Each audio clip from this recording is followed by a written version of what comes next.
জানো তো, মাঝে মাঝে এই 10টা 5টা রোজকার একঘেয়ে রুটিন থেকে ব্রেক নিতে হয়।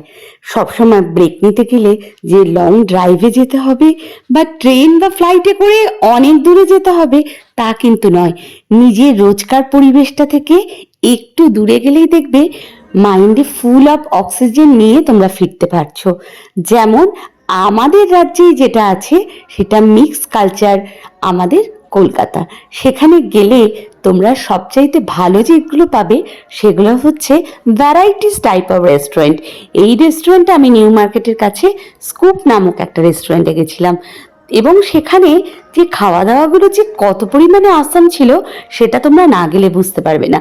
যাই হোক, বন্ধুত্ব দিবসে একটা জোর করে একটা বন্ধুর সাথে মাঝখানে চলে গেলাম এই রেস্টুরেন্টে, এবং ওখানে ঘুরে ফটোশ্যুট করে বেশ অনেকটা মাইন্ড রিফ্রেশ করে ফিরলাম। এই শরীর খারাপ মন খারাপ সব তো চলতেই থাকবে, কিন্তু জীবন তো আটকে থাকবে না, তাই না?